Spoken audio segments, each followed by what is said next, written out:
Merci.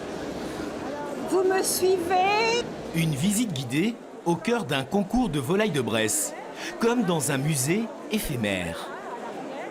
Vous remarquez la couleur de la peau, alors là, bon, il y a des peaux un peu plus jaunes, hein.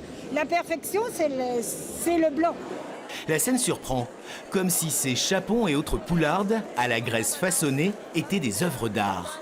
En tout cas, certains sont venus de loin pour les voir. Voilà, écoutez, moi je viens de la région de Centre-Provence, un petit village qui s'appelle Malemort. Et on est venu ici au Glorieux parce que c'est connu dans la France entière et même au-delà des frontières. Et donc voilà, c'était pour passer un petit week-end ici. Comment expliquer une telle notoriété?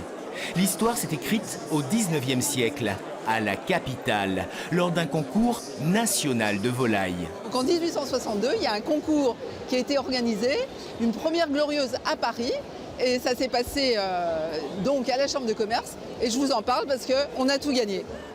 Et c'est ainsi que le poulet tricolore, bleu aux pattes, blanc au corps et rouge à la crête, a pris son envol. Il a quitté les fermes de Bresse grâce au développement du chemin de fer pour aller garnir les tables parisiennes et particulièrement la table du président. Des menus en témoignent. Sous Charles de Gaulle, on voit que la volaille de Bresse était surtout préparée rôtie.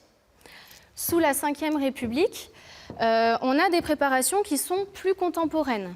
Donc, par exemple, de ce côté-ci, vous avez notamment la poularde de Bresse qui est préparée aux framboises. Donc, on voit que c'est vraiment une préparation moderne. On utilise des saveurs nouvelles. Depuis, qu'on la cuisine à la crème ou simplement rôtie, elle fait toujours bon effet et s'exporte à volonté. Nous exportons sur le Japon toutes les semaines de la volaille fraîche, également sur la Suisse et même dans les pays scandinaves. Et cela fait plus de 150 ans que la volaille de Bresse voyage ainsi, emmenant avec elle tout le savoir-faire d'un territoire.